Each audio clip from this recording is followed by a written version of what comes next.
A funeral mass had just ended when I handed an envelope to a widow. Inside was $14,000 in cashier's checks. I was 46 years old, a former grocery store cashier who had been laid off after 20 years when self-checkouts replaced my register. My vehicle was a 1997 Ford Windstar with a missing rear wiper and a passenger door that required a shoulder shove to close. I had saved $16,000 from severance and selling my grandmother's china on a consignment site. The vending machine route belonged to a man named Gerald, who died of a heart attack while reloading a Pepsi machine at a tire shop. His obituary listed no survivors except a son, but the son lived in Oregon and had not spoken to Gerald in a decade. I found the route listed on a business for sale website under distressed assets. 10 machines, 7 locations, 3 different locks. Gerald kept his records on crumpled notebook paper. I flew to Cleveland to inspect the route. The airport rental car smelled like cigar smoke. I visited each location: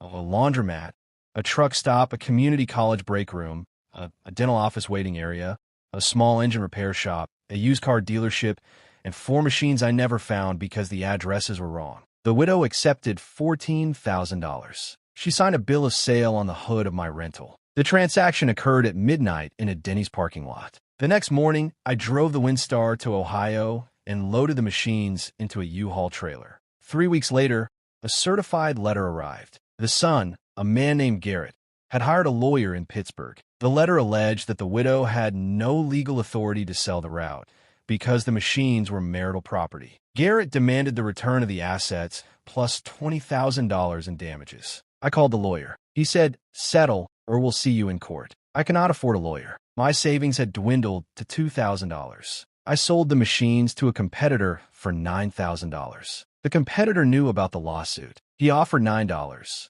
000 or nothing. I took the $9,000. I returned to my studio apartment. The widow died 6 months later. The son dropped the lawsuit after realizing she had no other assets. I lost $5,000 plus travel expenses. The Windstar finally died last winter. I now ride a bicycle to a part-time job at a pharmacy. The cashier there asks if I need help finding anything. I say, "No, thank you. I'm not a normal person." A normal person would have checked probate records before handing over 14 grand. I trusted a widow in a Denny's parking lot. Be sure to like and subscribe and watch the next story while you're still not normal.